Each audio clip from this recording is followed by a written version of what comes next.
Excuse me, এখানকার মালিক কোথায়? মালিক তো এই মুহূর্তে নেই। আপনি কি ইন্টারভিউ দিতে এসেছেন? জি, আজকে আমার এখানে ইন্টারভিউ আছে। ও আচ্ছা, আপনি কিছুক্ষণ এখানে অপেক্ষা করুন, মালিক কিছুক্ষণের মধ্যে চলে আসবে। এক্সকিউজ মি, এখানে কেউ আছেন?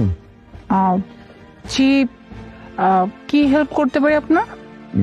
এই আমার এখানে মানে পানির বোতল আছে, একটু কষ্ট করে কি আমাকে একটু পানি দিবেন? পানি তো আপনার সামনেই রাখা আছে, আপনি তো চাইলে নিজেই নিয়ে নিতে পারেন। হ্যাঁ, আপনি যেটা বলেছেন আমি নিজে নিয়ে নিতে পারি, বাট আসলে হচ্ছে কি আমি ব্লাইন্ড, চোখে দেখতে পাই না। ও সরি, আসলে আমি বুঝতে পারিনি যে আপনি ব্লাইন্ড। আচ্ছা, আমি এক্ষুনি পানি ঢেলে দিচ্ছি।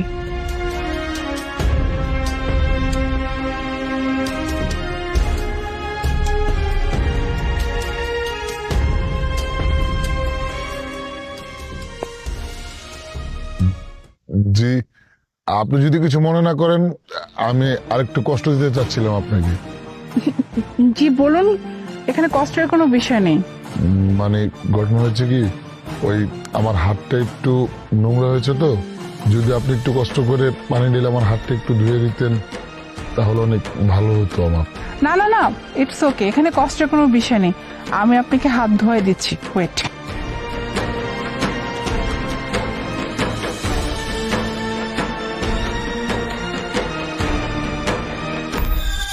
এখানে দাঁড়ান। এই যে হাত এক করেন।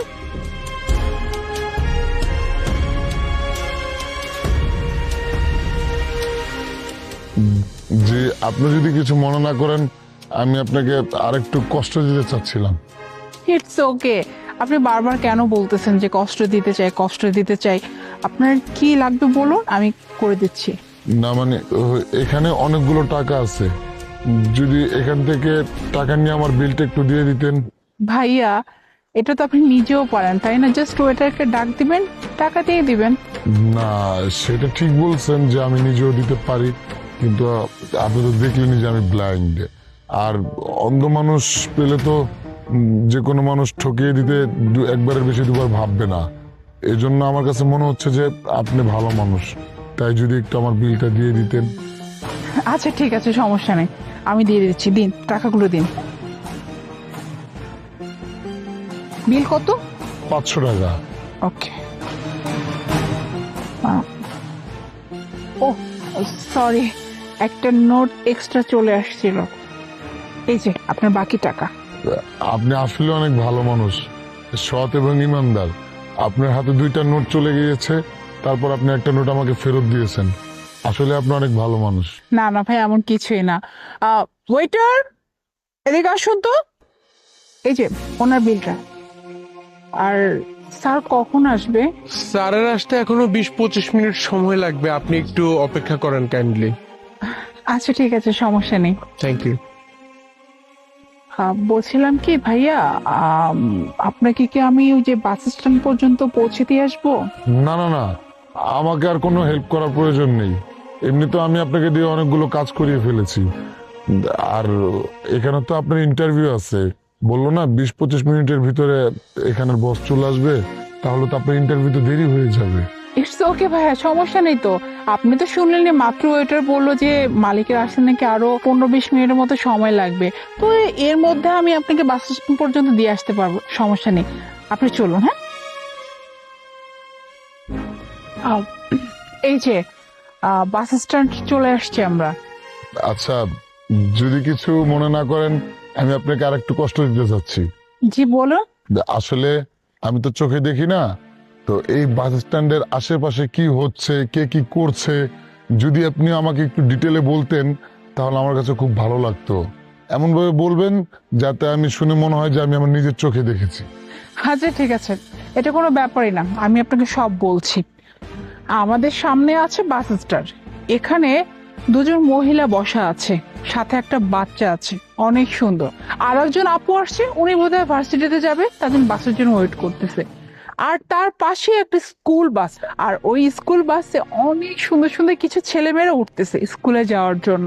আর ঠিক অপোজিটে একটা চায়ের দোকান আছে, ওই চায়ের দোকানে অনেকগুলো লোকজন বসা আছে, কেউ চা খাচ্ছে, কেউ গল্প করতেছে, হাসাহাসি করতেছে। আর এই পাশেও কয়েকজন লোক দাঁড়িয়ে আছে, হয়তোবা বাসের জন্য ওয়েট করতেছে। আর একটা কথা, আর ওই যে ঠিক তার একটু পাশে অনেক বড় একটা বিল্ডিং আছে, আর ওই বিল্ডিং এর উপর বিশাল বড় একটা বাংলাদেশের পতাকা আছে। আর পতাকাটা এত সুন্দর করে উঠতেছে, কি যে ভালো লাগতেছে দেখতে। আচ্ছা, আপনাকে আরো কিছু বলতে হবে? না না, আপনি অনেক সুন্দর করে বলছেন, মানে এত সুন্দর করে বলছেন যে মনে হচ্ছিল কি যে আমি আমার চোখে এগুলো সব দেখতে পাচ্ছিলাম। আচ্ছা, আপনি যদি কিছু মনে না করেন, আপনি তো ইন্টারভিউর জন্যই যাবেন, তা আমি ইন্টারভিউ নিয়ে যদি আপনাকে কিছু কোয়েশ্চেন করি, আপনার জন্য মনে হয় ভালোই হবে। তাহলে ইন্টারভিউর জন্য প্রিপারেশনটাও ভালোভাবে নেওয়া হলো, সমস্যা নেই তো কোনো? না না তো। আসলে আমাদের যদি একটা রেস্টুরেন্ট অনেক কাস্টমার বাড়াতে হয় বা খুব দ্রুত রান করতে হয়, তাহলে আমাদের কি করা উচিত সেই রেস্টুরেন্টের জন্য? ওয়েল, আমি বলছি, একটা রেস্টুরেন্ট খুব ভালো মতো রান করতে হলে অবশ্যই রেস্টুরেন্টের ফুডের উপরে আগে ধ্যান দিতে হবে। রেস্টুরেন্টের ইন্টেরিয়র ডিজাইন যেমনই হোক না কেন, ওই রেস্টুরেন্টের ফুড কোয়ালিটি যদি ভালো না হয়, তাহলে কোনো কাস্টমার রিপিট আসবে না। এমন অনেক রেস্টুরেন্ট আছে বাইরে থেকে দেখতে বেশ সুন্দর, অনেক জমকালো, বাট তাদের ফুড কোয়ালিটি ভালো না হওয়ার জন্য তাদের রেস্টুরেন্টে প্রথম যে কাস্টমার যায়, দ্বিতীয়বার ওই কাস্টমার যেতে চায় না। তার কারণ হচ্ছে খাবারটা পছন্দ না। আর একটা ইম্পর্টেন্ট বিষয়, সেটা হচ্ছে রেস্টুরেন্টের স্টাফ। রেস্টুরেন্টের স্টাফ অবশ্যই ভালো মতো চুজ করতে হবে। কারণ দেখেন, একটা রেস্টুরেন্টে যখন মানুষজন খাবার খেতে আসবে, রেস্টুরেন্টে আমরা কেন যাই? রিফ্রেশমেন্টের জন্য যাই, ফ্যামিলি মেম্বারদের নিয়ে ঘুরতে যাই, একটু ভালো সময় কাটানোর জন্য যাই। ওখানে যাওয়ার পরে যদি ওই রেস্টুরেন্টের স্টাফরা যদি ঠিক মতো ব্যবহার না করে বা তাদের থেকে যদি ভালো সার্ভিসটাই না পায়, তাহলে রেস্টুরেন্টে মানুষজন কেন যাবে? আর এর জন্যই তো কত বড় বড় রেস্টুরেন্ট অফ হয়ে যাচ্ছে, কারণ তাদের না ফুড কোয়ালিটি ভালো, না স্টাফদের ব্যবহার ভালো। আপনি একটা জিনিস লক্ষ্য করবেন, ওই যে হাইওয়ে রোডের গুলোতে যে ছোট ছোট ওই যে টঙের দোকান বলেন, তারপর হোটেলগুলো বলেন, দেখছেন ওখানে কত কাস্টমার? কেন জানেন?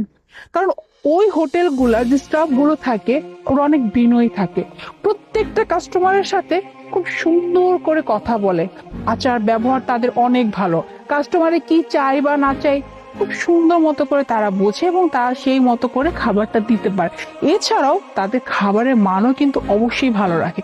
এর জন্য কিন্তু দেখবেন অনেক বড় বড় রেস্টুরেন্ট থেকে ওই ছোট ছোট যে হোটেলগুলা, এই হোটেলগুলা খুব ভালো মতো চলে। তো আমার কাছে হচ্ছে একটা রেস্টুরেন্ট ভালো মতো রান করতে হলে ফার্স্ট হচ্ছে ফুড কোয়ালিটি অ্যান্ড সেকেন্ড হচ্ছে স্টাফ, এই দুইটা ভালো মতো নির্বাচন করতে হবে।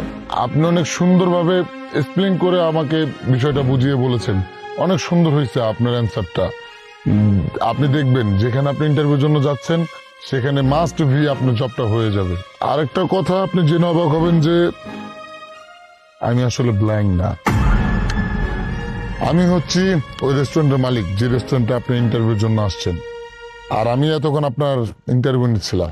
এই এতক্ষণ যাবত আপনার সাথে যা কিছু ঘটেছে, এটা পুরোটাই ছিল আপনার ইন্টারভিউ।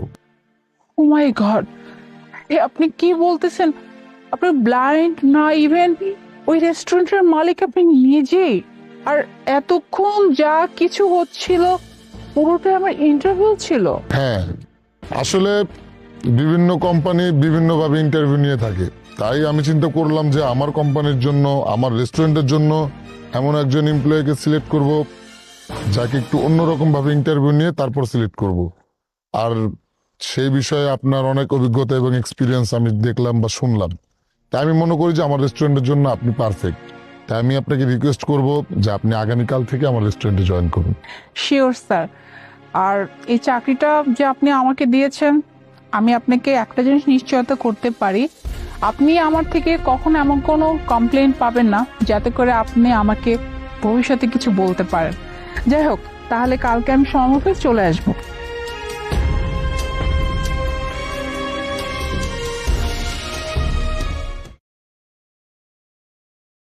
এই ভিখারি, এটা খেয়ে নিস তো। ম্যাডাম, ম্যাডাম আমার খাওয়ানো লাগবো না। খাবার লাগবে না, টাকা পয়সা লাগবে? এই, আমার কাছে কোনো টাকা নেই, আমি টাকা দিতে পারবো না। না না, আমার টিয়া পয়সাও লাগবো না। টাকা লাগবে না, খাবার লাগবে না, কি লাগবে তোর? আপনার মোবাইলটা একটু দিবেন। মোবাইল মানে আমি মোবাইলটা তোকে দিব? এই, আমাকে দেখি কি কোনোভাবে পাগল মনে হচ্ছে? হ্যাঁ, আমি খুব ভালো করে জানি তোদের মতো মানুষের ধান্দা কি। এই ফোনটা নিবি, ফোনটা নিয়ে হয় দৌড় মারবি, অথবা আমার এই ফোনে স্ক্যাম করবি। আমি কোনো ফোন দিতে পারবো না। না না ম্যাডাম, আমি কোথাও যাবো না। এই যে আমার ব্যাগ আছে, আপনি চাইলে আমার ব্যাগ রেখা দেন, আমি খালি একটা কল করব। না না, তোর ব্যাগ দরকার নাই। আচ্ছা ঠিক আছে, নে কল কর। কাকে করবি কল কর।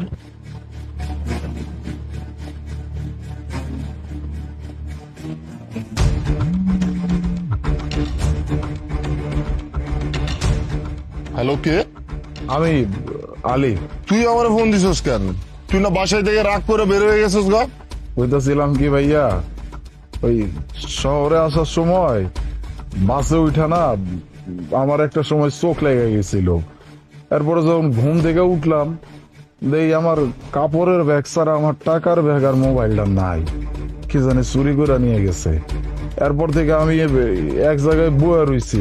এমন একটা ম্যাডামের নাম্বার থেকে তোমারে কল দিছি, কইতাছিলাম যে আমারে কিছু টিয়া দাও না ভাইয়া। তা আমি কি করব? আর হ্যাঁ, বাসায় আসার সাহস যেন দ্বিতীয়বার তোর মনে না জাগে। না না, আমারে খালি কিছু টিয়া দিলেই হইবো, আমি গ্রাম পর্যন্ত যাইতে পারলেই চলবে। তোর আমি একটা টাকাও দিতে পারবো না। তুই যখন বাসায় থেকে গেছিস না, তখন থেকে সম্পর্ক নাই। ফোন রাখ। বা-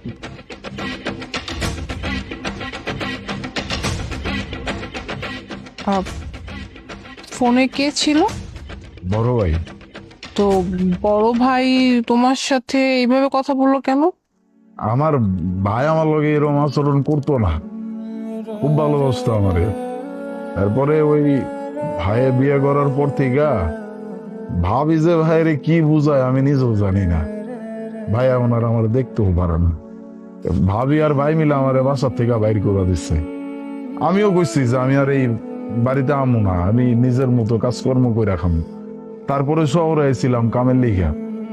আসার সময় তো মোবাইল আর টাকার ব্যাগটা চুরি হয়ে গেছে।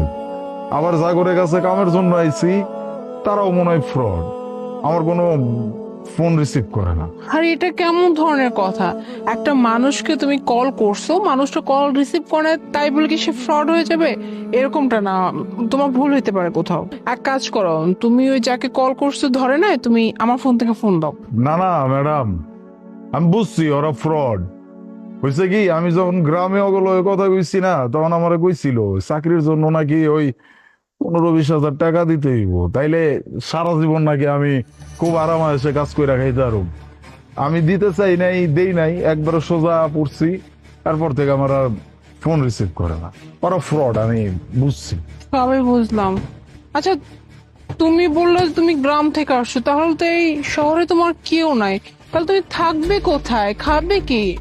এখন কাম কাজ না হওয়া পর্যন্ত আর কি করুম, কাম কাজের জন্য দৌড়াদৌড়ি করতে হইব। আর থাকার জায়গা তো আপাতত নাই। ওই মসজিদ আছে, মন্দির আছে, মাদ্রাসা আছে, কত প্রতিষ্ঠান আছে, ওই বারান্দায় গিয়ে হইয়া পড়তাম। এই তুমি কি পাগল হয়েছো? হ্যাঁ, এই মসজিদ, তারপর ওই যে কি মাদ্রাসা, এইখানে তুমি কতদিন থাকবে? হ্যাঁ, কয়দিন থাকতে পারবে? বেশি দিন থাকতে পারবে না। আচ্ছা, তুমি বললা যে তুমি কাজের জন্য আসছো, মানে কি কাজের জন্য আসছো শুনি? আমারে তো সুপারভাইজারের কাম দিতে চাইছে। ও, সুপারভাইজার, তার মানে তুমি শিক্ষিত, রাইট? জি ম্যাডাম, আমি গ্রাজুয়েশন কমপ্লিট করছি। আচ্ছা, তাহলে তুমি যেহেতু কাজের জন্য এখানে আসছো, আমি যদি তোমাকে কোনো জব অফার করি, মানে তোমাকে কোনো কাজের ব্যবস্থা করে দিই আমার অফিসে, তুমি কি করবে? হ ম্যাডাম, আপনি আমার চাকরি দিলে তো আমার জন্য আরো খুশির সংবাদ। আমি তো কামের লেগে গেছি, আমার কাম করতে কোনো সমস্যা নাই। আপনি আমার খালি বুঝা দিলেই হইবো। আমি পারুম। ওকে ফাইন, মনে করো তোমার কাজ হয়ে গেছে, এখন চলো আমার সঙ্গে। আপনার লগে যাম। রিল্যাক্স, আমাকে ভয় পাওয়ার কোনো কারণ নাই। তুমি আমার সাথে এখন সেফলি যেতে পারো। আর এই যে এটা আমার অফিস। আমি তোমাকে আমার অফিসে নিব, ক্যাবিনে বসে তোমার সাথে কথা বলবো, আর কি চাকরি দিব সেটা ঠিক করবো, ঠিক আছে? এখন চলো চলো।